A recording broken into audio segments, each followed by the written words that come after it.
ইয়াশ ভাই কি সিঙ্গেল? এইটা তো এই কোয়েশ্চেনের অ্যান্সার আমি কখনো করছি রুমান ভাই, মানে অ্যান্সার আমি কোনোদিন বলছি আমরা আপনাকে? গেস করে নিচ্ছি, তাহলে আপনি একটু গান গাইতে পারবেন মনে হয়। কি গাইতে পারবো? গান মনে হয় একটু আমরা শুনতে পারবো আজকে। গান গান গাইতে পারি না আমি।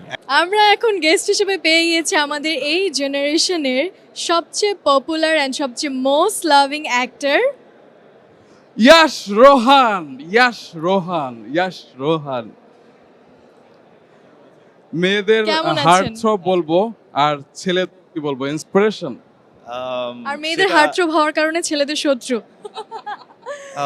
I agree with both I guess. মানে হচ্ছে শত্রু এবং ইন্সপিরেশন দুটোই। তবে আমি একজন বড় ভাই হিসেবে আমি ইয়াশের কাছ থেকে সবসময় শিখি যে কিভাবে জনপ্রিয়তার আকাশে ওঠে, কিভাবে মাটিতে পা রাখা যায়, এবং সেটি বোধহয় ইয়াশ তার বাবা মার কাছ থেকে পেয়েছে, আমাদের শ্রদ্ধেয় শিল্পী সরকার অপু এবং নরেশ ভূঁইয়ার কাছ থেকে। কি বলো? আই হোপ আমি বাবা মার কাছ থেকে কিছু শিখতে পেরেছি, মানে যতটুক নিতে পারি আমি মনে করি যে ওটাই আমার ব্লেসিং, বাবা মার কাছ থেকে যতটুক পাই। এবং দর্শক, আপনারা জানেন যে ঢালিউড অ্যাওয়ার্ডসে এইবার মনোনয়ন পেয়েছে ইয়াশ রোহান ক্ষতিপূরণ নাটকের জন্য, এবং ক্ষতিপূরণ নাটকটা আমি দেখেছি, ইউ ওয়ার অ্যামেজিং, এবং বরাবরের মতোই ভালো অভিনয়। তো ক্ষতিপূরণ নাটকটা আপনার জন্য কতটা স্পেশাল ছিল? আমার জন্য ক্ষতিপূরণ খুবই স্পেশাল ছিল, বিকজ ফার্স্ট অফ অল রাজ ভাইয়ের সাথে কাজ করা ইটস অ্যাবসলিউটলি আ প্লেজার। তার উপরে the character itself was very, আমি কি বলবো, মানে খুব লোভনীয় একটা ক্যারেক্টার ছিল। এরকম ক্যারেক্টার একজন অ্যাক্টরের জন্য পাওয়াটা ডিফিকাল্ট, এবং আমি আমি এরকম একটা অপরচুনিটি পেয়েছি।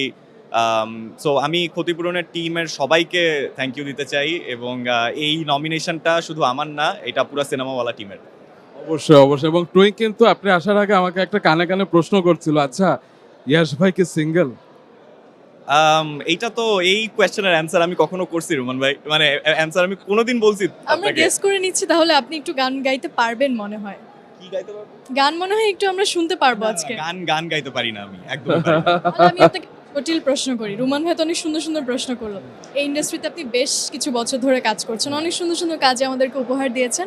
তো এই ইন্ডাস্ট্রিতে কাজ করার সবচেয়ে সুন্দর দিক কোনটা, মানুষের ভালোবাসা। আর সবচেয়ে খারাপ দিক?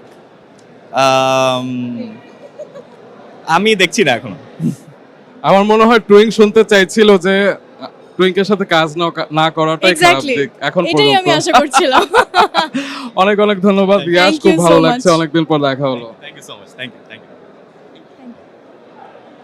ওকে।